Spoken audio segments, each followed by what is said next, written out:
Dr. Gorka, thanks for joining us here on Breitbart News Saturday. Oh, my pleasure, man, and thanks for coming to the book launch at Trump Hotel this week. Yeah, it was a lot of fun. So now, Dr. Gorka, we have one heck of a fight in front of us on November 6th, coming up, this midterm election just a little over 2 weeks away. And it looks like there is a path for Republicans to hold the House majority. It looks like there's a chance for Republicans to add a number of seats in the Senate. In the spirit of why we fight, explain for us the stakes that are at play here in this midterm election. The stakes couldn't be more significant. I mean, really, look at what we've seen in just the last few weeks with Justice Kavanaugh, with the statements coming out of the DNC leadership. It's absolutely the mob. If we want the mob to take over, then vote Democrat. If you want to endanger the 4.2% growth rate, the historically low unemployment, the fact that America is back as a national security player, crushing ISIS, the caliphate no longer exists. Russia is back in its box. We have peace breaking out on the North Korean peninsula. The Iran deal, Obama's JCPOA, is dead. If you want to endanger all of that, then sure, go ahead, vote for the crazies. Vote for the people like Maxine Waters, who will be a finance chairperson. She will be the head of finance on Capitol Hill, the woman who says, harass members of the Trump administration. If you want people like Ocasio-Cortez, who says socialism is a good thing, we need to be like Venezuela, then vote Democrat. But if you're happy about being prosperous, about being safe, about securing the border, if you're impressed with what Donald Trump has done, then you have to vote down-ticket Republican all the way. And that's really the message of my book, Why We Fight. Mm-hmm. So now, Dr. Gorka, speaking of Alexandria Ocasio-Cortez, who's a radical socialist, who's defeated Joe Crowley, who, by the way, is a pretty hard-left Democrat member of Nancy Pelosi's leadership team in the primary back in the summer, this was a huge shock across the world, right? When she's a radical socialist, she's not even 30 years old. She defeats this guy who's been a 20-year member of Congress. We have audio of her actually talking about global warming and Hitler and all sorts of things. So I'm going to go to producer Haley. Haley's going to play the audio. We'll come back and talk about it in a second. So when we talk about existential threats, the last time we had a really major existential threat in this country was around World War II. And so we've been here before, and we have a blueprint of doing this before. None of these things are new ideas. What we had was an existential threat in the context of war. We had a direct existential threat with another nation, at this time it was Nazi Germany and the Axis, who explicitly named the United States as an enemy. And what we did was that we chose to mobilize our entire economy and industrialize our entire economy. And we put hundreds of thousands, if not millions of people to work in defending our shores and defending this country. We have to do the same thing in order to get us to 100% renewable energy. And that's just the truth of it. It may seem like really big, it may seem really ambitious, it may seem very radical, as people love to say, but the fact of the matter is that we are dealing with a radical truth and a radical reality. And the more that we choose to ignore it, the worse we are doing by our children and our grandchildren and frankly ourselves in this lifetime. So. And so, Dr. Gorka, I don't know if she says the last time we had a real enemy was World War II, but I don't know if she was snoozing during the Cold War or missed the whole war on terror or Al-Qaeda blowing up 2 buildings in Manhattan, or I don't know if she missed ISIS beheading people, but the fact of the matter is it's just crazy town. Like, what is this about the global warming and stuff? It's nuts. What do you think about Ocasio-Cortez's message? Matt, I think Ocasio-Cortez should be ashamed of herself, and I think anybody who ever taught her in school should be embarrassed. In World War II, she says that, quote-unquote, climate change, we haven't had a threat like climate change since Hitler in World War II. In World War II, 60 million people died, Matt. Almost 500,000 Americans were killed. 6 million Jews were killed in the death camps. We had a existential threat to Judeo-Christian civilization. More than 10 million men were mobilized as GIs in World War II or as Marines. And Ocasio-Cortez thinks the climate is equivalent to that. This is proof positive. You need nothing else to prove to you that the lunatics have taken over the Democrat asylum. This is who is in charge. From Maxine Waters, from people. Look at the Kavanaugh hearing. This person is supposed to be the face of the Democrat Party. Look at the old guard in the Democrat Party. People like Dianne Feinstein. For 20 years, she has a Chinese spy on her payroll in the Senate, and then she's trying to criticize and impugn the integrity of Judge Kavanaugh in the hearings. Justice Kavanaugh now. Justice Kavanaugh. Sorry? Justice Kavanaugh now. Now. Thank the good Lord he's Associate Justice. Right. But this is the Democrat Party. Look, good patriotic Democrats like John F. Kennedy would not be allowed into the Democrat Party today. That's how crazed they have become. I'm actually kind of a huge fan. Like, look, here's the deal. In this district in New York, no Republican's going to win the district that Joe Crowley or Ocasio-Cortez is striving to represent. But the point is that I think it's a good thing that they've kind of let the mask slip, because we now know what they are, right? Like, Joe Crowley could run around and say one thing and do another, and that's what a lot of them do. A good example of that is Connor Lamb, right? Like, I mean, he campaigned against being Nancy Pelosi's right hand, but since he got to Congress in Pennsylvania in that special election earlier in the year, he's now voted with Pelosi 85% of the time. So the fact of the matter is that as we see the Democrats really show who they really are and how radical they are, I think that's a good thing. I think that's a healthy thing.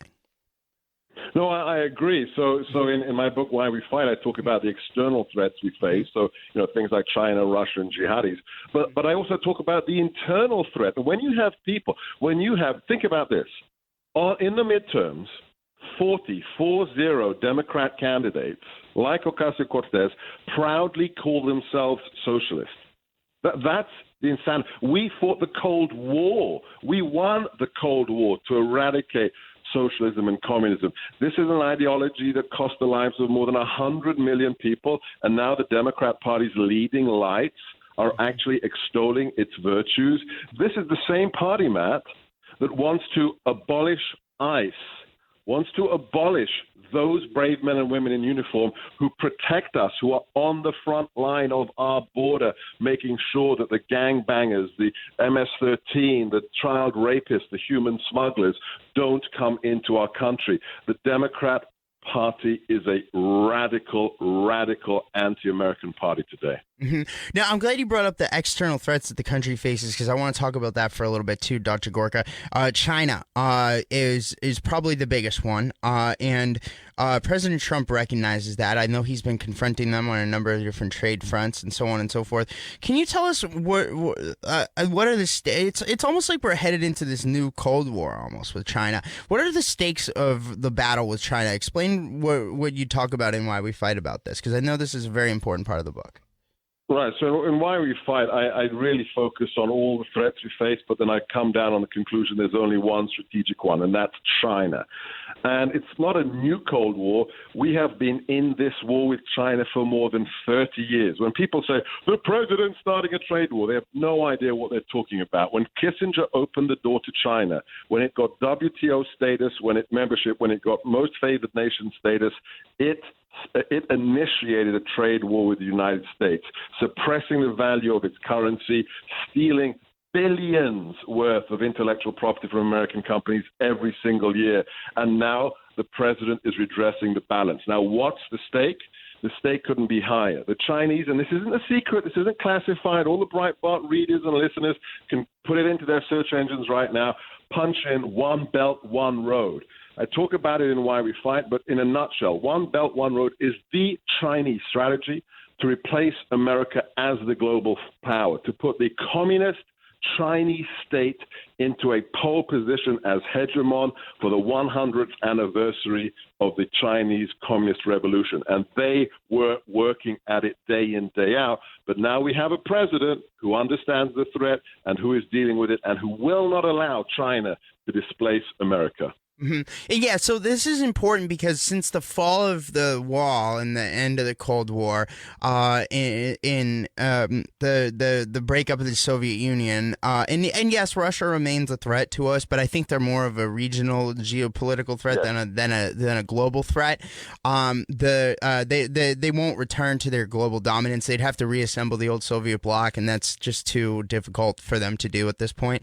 But the point is that and so all those people that think that Trump is in Russia's back pocket, they're just stupid. They don't understand what's really going on. But the bigger thing is that yes, he is standing up to Putin. But the point is that in addition to that, what the Chinese are doing, they could through this One Belt One Road thing, and then through a level of influence that they're building around the Pacific Rim, actually. So since the fall of the wall, the U.S. has been the sole world superpower, but the Chinese are trying to rise to that status to equal us and then displace us. Look at what they're doing in Africa. Look at the way they're trying to buy up whole countries. Look at the fact that they own the largest copper ore mine in Afghanistan after we invaded Afghanistan and helped establish the new Afghan government. They are buying mineral resources all over the world. Look at what they did in the South China Sea, building these fake islands, these atolls, which originally they said, oh, don't worry, these are just, search and rescue platforms. Now they're putting massive military runways and installations on those fake islands that do not belong to their territory, just to intimidate their neighbors and our partners and our friends, including Australia. So this isn't, the president's opinion. This isn't Sebastian Gorka's opinion.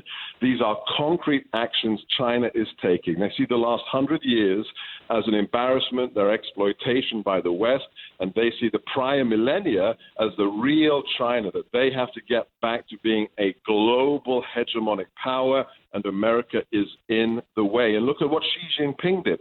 Xi Jinping basically voted himself emperor for life of China. That tells you all you need to know. Mm-hmm. Yeah, that's a big deal. And so this kind of brings back into perspective why this midterm election is so important in just over 2 weeks. 2 weeks from Tuesday is because of the fact that that if the Democrats take control of Congress, what they're going to do is they're going to try to basically Kavanaugh the entire administration. Right? They're going to try to drag anybody they can in this administration through the mud. They're going to try to tear down the president. They're going to impeach him. They're going to have hearings galore, and they're going to grind this administration to a halt. And what that means is then the Chinese are going to be able to continue reestablishing power, because Trump's going to be so busy fighting the Democrats on Capitol Hill. He's not going to. He's going to be not singularly focused on stopping the Chinese from taking over the world. We have one party in the United States Senate and Congress that has openly vowed to sabotage the sitting president. For the last 2 years, you've seen the Russia insanity, $40 million wasted on a false accusation, none of which has been proven.